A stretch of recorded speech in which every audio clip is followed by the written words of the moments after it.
Wipro. Do business better. Hello, this is the GTB Wipro television special for Mobile World Congress, episode 5. I'm Burkitt-Gray, and today I'm joined by Raj Koneru, CEO of Kony, and Tony Lavender, CEO of Plum Consulting.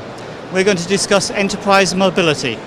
Now Raj, we have so many smartphones around today, but I'm not sure that many of them are really suitable for banking. Many people are really using them for banking and other personal transactions yet.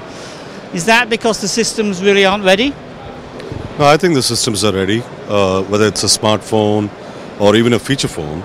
We have deployments today for mobile banking, high-value transactions even for commercial banking on smartphones and feature phones even across the world.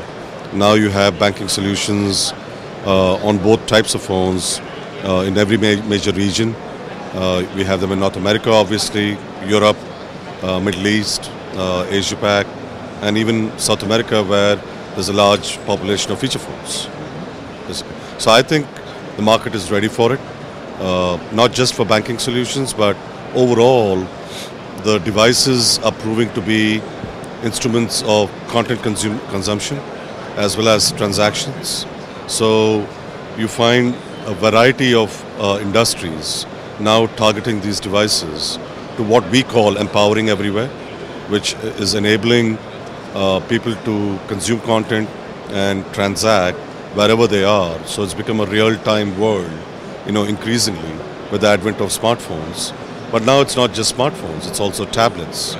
People are carrying around tablets to be able to execute the same transactions. So it's a very interesting, sequence of events that have brought us to this place. And over the next few years, I think there's even more transformation in the enterprise that's going to change many enterprises in significant ways. Thank you. Tony, I spent more time than I like to think here at Mobile World Congress waiting for my computer to respond. Is latency going to be a real challenge, and are there solutions on the way? Latency is certainly an issue for many enterprise applications. I think there's a number of issues here. One is simply, is spectrum available or not? And there's a lot going on in terms of getting spectrum to market. Spectrum supply is a big issue for many regulators and governments around the world. But I think then the second issue is the quality of the spectrum one has and what technology the spectrum is running. And there is no doubt that for many enterprise applications, both in terms of bandwidth, latency and other quality characteristics and the ability to aggregate channels and so on, LTE will be a big move forward for enterprise mobility applications. But does that mean we've all got to wait for LTE to come along? I mean, there are a lot of people talking about it here, but it's still not here yet for most parts of the world. Not entirely, no. There is a lot you can do with 3G, and the later releases of 3G coming through 3GPP enable you to do more. And there's more you can do with Wi-Fi, and particularly the 5 gigahertz versions of Wi-Fi, which are out in the market now and beginning to gain more traction. But LTE, I think, from a true enterprise mobility perspective in a wide area network, is what's required ultimately for a lot of things that need high data. Raj, I guess there's a lot of fairly complex software you need in between the mobile phones and the transaction systems. Well, I don't know whether it's complex. I think the complexity comes in many forms. Complexity comes with the fragmentation of the underlying software within the phones themselves. Complexity comes from being able to do integration to existing core systems, whether it's your ERP system or core banking system or whatever, to a front-end application. The world over the last 15 years have been developing only on the web. So it was a server-centric world. With mobile applications, they started out as native applications. So now you have the re-emergence of client-server in many ways. And the experience on the client has been driven by innovation from people like Apple and Google and things like that. So when you think about an enterprise application, it's no different from any other application that an enterprise has put out, except that there's a fragmentation problem in the front end, there's an integration problem in the back end, and you need middleware, or what people call MIPS, which enable you to build those applications agnostic to the front-end device, agnostic to the integrations that you need to do, and be able to hold logic in the appropriate places on the client versus the middleware server to bring efficiency into the applications. So it's a little different from before. The complexity in the front end, and more importantly, the experience in the front end is what consumers are seeking, and all of us who work in a workplace are consumers as well, and we expect that to come out of applications that the enterprise gives us. So you want a beautiful time and expense application, that into which you put your time and expense. You don't want it to be just like a web page that you use today. You want it to look like any other sexy application that you use on the iPhone, for example. So the expectations have changed. The devices bring their own challenges. But if you select a good neat vendor, that provides you that abstraction which you need to build out enterprise applications. Thank you. Tony, are you finding that there is a proliferating variety of smartphones around now, from iPhones and Android phones and Windows phones and goodness knows what else, and Blackberries? Sorry, BlackBerry. Are you finding that there are certain users who use more enterprise applications? Should there be some types that industry should concentrate on?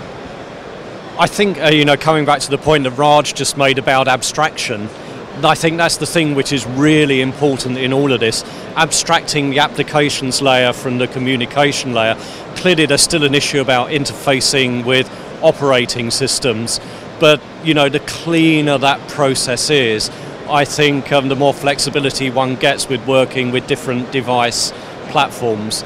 Clearly there will be limits, and one of the things that will drive the limits is just the overall adoption of different platforms within the marketplace. But then you come back to an issue of economics about for which platforms is it economic to develop both the applications themselves and the middleware that make them work, and which isn't it. So I think in that sense you'll see normal market dynamics apply. Right, okay. Raj, well, you're a middleware expert. I mean, are you going to have to develop stuff for each type of platform, or is it do it once and apply it to all the variety of operating systems? And what happens when they change and new ones comes along? Well, it depends, right? You have to pick the right middleware. The architecture of the middleware, we call that middleware, but really it's not just middleware. It's both the client abstraction as well as the middleware that goes with it. I mean, we believe in a different concept altogether.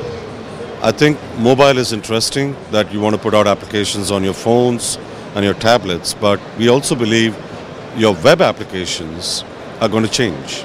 So the web applications are built on HTML4. We have HTML5, which is client server. All the press about rich internet applications, which people tried to do who never got it done, essentially it now can be a reality. So I think it is what we call multi-channel, which is that you have to think about experience, you have to think about where that content or transaction is being consumed or being done, and it's going to be between your phones, tablets and desktop. So the middleware, if you could call it a middleware, essentially ought to be able to put up the right experience on the right phone or tablet and also the web, essentially, and attack it at one shot, rather than saying, well, I have my web taken care of, I'm going to go do mobile, and then your competitor puts out a great web experience and you're caught, unawares of it.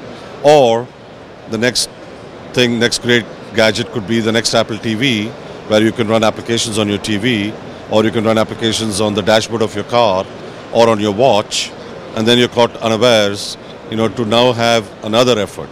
So picking a multi-channel approach is very critical, and thinking of it holistically as opposed to writing applications for singular channels is the right approach as you go forward. Thank you. Finally, Tony, how secure is this when we're sitting in a cafe doing our transactions, either banking or working with our office systems, sitting in a cafe, roaming in a foreign hotel room? Are those some big issues that the industry has to think about? Well, security has been an issue for some time, as I think all of us in the industry know. Again, it comes back to how does one design these things, what does the architecture look like, what techniques are actually being applied, and also how robustly they're tested. But I think inherently one has to think of this as an end-to-end application. You can't think about security on the phone, then you can't think about security in the web. It has got to work end-to-end, and it's got to be secure end-to-end. And there's a lot of activity going on in industry and indeed in the verticals that are offering these services to make sure that's right, because the last thing a bank wants to do is have its reputation trashed because the security of its mobile and banking app isn't good enough. Great. Tony Lavender, thank you very much. Raj Koneru, thank you very much indeed. Thank you to both of you. And this concludes this latest episode of Global Telecoms TV here from Mobile World Congress with Wipro on the Wipro stand. So thank you very much, everybody. There'll be another episode coming along shortly.